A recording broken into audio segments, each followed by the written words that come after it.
as a woman, if you want to get into sports journalism, just know your stuff. It's that basic. Yeah. Bakaro, I'm interested to know, what do you think about the new Manchester United coach, Eric? See, that's my answer.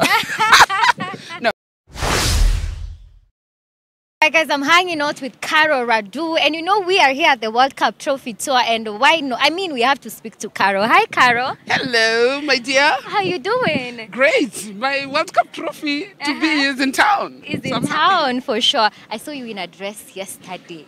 Oh my! You looked lovely. Why don't you do more of this? I have to dress for the occasion. I was meeting her, the FIFA World Cup trophy, and you don't just go for. You have to dress up for her. Yeah. How was it interacting with Bele, you know?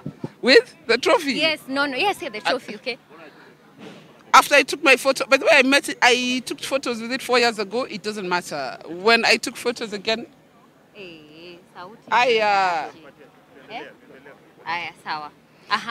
So I took photos with it 4 years ago when it was here. So this was the second time I was taking photos. It didn't matter. The minute I was first in line, so I got to unveil it. You know, it's gleaming, and then you remember what it stands for, and you start getting goosebumps and shivers, and I had to go on stage like 30 seconds after that, and I was still shaking from meeting a trophy. But yeah, it's what it means. It's what it stands for. For sure, for sure. Now, Caro, you know you've been a mentor for so many women, especially in sports. Do you plan on starting any academy just to do this professionally and all that? I wish I had the time. I think you can mentor people from wherever you are. Luckily, I have quite a decent following on social media. So I try to engage my followers as much as possible. People inbox me asking for advice. I try to visit existing academies, existing football teams and stuff like that. Share with them kit and balls where I can, and I talk where I can. But my own, I don't yet have the time. Yeah, so it's the time you'd want to for sure. Yes and no, because you don't have to be in certain positions to make an impact. I think I've made an impact without having an academy. So let me visit those people who are designed to open and start and run academies. Let them do it. They can call me. If I can, I'll come and visit them and have a chat and spread the word. Yeah. So you're going to Qatar for, you know, the Qatar is a must. Qatar is here. It's 5 minutes away. You have to go. My shags is Dubai, so it's just next door like this. Bakaro, I'm interested to know, what do you think about the new Manchester United coach, Eric? See, that's my answer.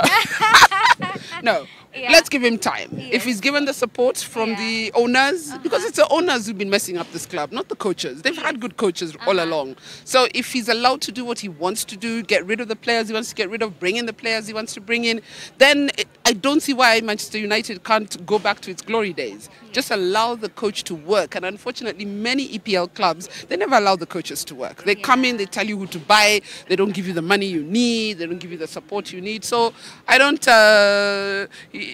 there's going to be a rough patch, as it is with all transitional clubs, and Arsenal, you see, still going through that transition as well since Wenger. But personally, I think Manchester United will painfully recover. Oh my God! But Caro, how does it feel to be an Arsenal fan still to date? Honestly, to speaking. Next season for Arsenal. Next season for Arsenal, definitely. Now you stick with your club. At least I can remember. I don't know about those who started supporting Arsenal the other day, but I can remember the unbeaten season. I can remember what we had. I know what the club stands for. I know the history. I know the culture, and I know Mikel Arteta is the right man to bring that all back. He again needs the time, the resources, and the support to do that. And I think we're halfway there. We need like 1 or 2 mature players, and boom. What is City? What is Liverpool? Sure. Now, Caro, you know we've been banned from participating in FIFA, you know. But as a sports enthusiast, how does that make you feel? Angry. Because unfortunately the people making the decisions are not the same people suffering from the decisions they make. I'm friends with so many footballers, male, female, who have hopes, who have dreams. The youth who are looking up to looking up to the industry now, want to play professional football, and they can't because the management is messing them up. So it's a very sad state of affair. I'm glad we're going into an election year. Vote your leaders wisely. If football is your thing, challenge your leaders, from MCA to MP to governor, everybody, to president. What do you feel for sport? What do you feel for football? Do you have something? Do you have a passion for football? I'm not going to campaign for any candidate, but we know which one has a passion for football. Yeah. So vote according to what you want to see happen in your industry, Yeah. because that's where it starts. They're the policymakers, they're the managers of football, Yeah. you know. And then fans, turn up for your teams. Yeah, for Turn up. sure. Don't just Yeah. complain. Don't be keyboard warriors. Yeah. You know, Carol, you were once, proposed to be the president of the FKF, Is it something you'd still consider to do?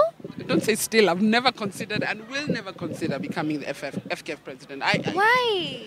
I don't think I have to be in a position to make an impact, And first and foremost, I try to promote all sport. The minute you're FKF president, forget about rugby, tennis, softball. Do you know we qualified for Softball World Cup yesterday? People don't even know that, There's so many other sports that I feel need me to be promoting them. If I choose that I'm going to get into FKF, running FKF, I have to forget about promoting other sports and focus on one sport. That's the first thing, So, no, but I believe I can still make an impact on football from where I stand. Yeah. I looked at your Instagram some time back and I saw the quote that you've written right there on top, that when you stay in your lane, there's no traffic. Is that a mantra that you live by? Has it helped you in any way? Yes, it is. I feel a lot of the time, especially on social media, we compete with people who don't know we are competing with them. Yes. In the industry, in your industry, in your camera team's industry, you're competing with other camera people, with other shows, with people who don't even know you're competing with them. Yes. Focus. For me, it's about focus. Stay in your lane, but it doesn't mean don't exploit what you have. Yeah. Stay in your lane as a phrase is wrong, because it means you're limited. Like you're alone. No, you're unlimited. Okay. But compete with yourself. Know what you're capable of. Know what you can achieve and what you have achieved. For me, I'm in my own lane. I'm competing with no one, but I am so focused on my growth and my development and what I do for the sport. Yes. I don't hear any noise around me. Talking about competition, especially when you were starting off, when people were starting to know you as a sports enthusiast, have you ever lost any chance because, there were men in the same category as you and you lost the opportunity? Fortunately not. Wow. Fortunately, I came into sport at a time where people were looking for a difference. The first show I ever did was with Maina Kageni and another guy called Munio Githinji, who is my current co-host, Kieni Githinji's elder brother. And I got a lot of sympathy votes. Like, okay, there are fans who are like, oh, there's a chick, does she know what she's talking about? But those real sport fans were like, actually, she does, So I actually think I got more opportunities being a woman, When people like Supersport came, they were specifically looking for something different. So I got to host Supersport shows. I got to host Touchline at the stadium. And I think it actually worked in my favor that I was a woman. But to other women in the industry, and there are many who have mentored from Aida Waringa, Mukami Wambora, Michelle Katami, they've all come through my hands, And right now, they make me proud. And they know that all you have to do is know your stuff. And they know their stuff. That's why they're excelling. So as a woman, if you want to get into sports journalism, just know your stuff. It's that basic. Yeah. Do you feel, the status of women in supporting sports and participating as well is growing? It is. It is. And I think what a lot of sports have managed to do is make it entertaining. Look at here. Here today, you've come to see a World Cup trophy, but there's entertainment going on. There's food, there's drinks, there's a festive atmosphere. And if that is what is bringing women, and then they get involved in the sport and they spend money on the sport and its growth, so be it. But I think even the hardcore female fans are there. I'm just lucky I have a microphone, so you think Radull is the only one. No, they're all over. It's just I'm the one who's heard, but there's so many hardcore female sport fans in this country. And if you're just coming for the party or because your boyfriend is here, hey, come, we need your support. For sure. Yeah. All right, guys. All right, Caro has given us enough time. Thank you, Caro. Asante sana. Yeah, that was a long 2 minutes. All the best. Thank you, Mama. All right.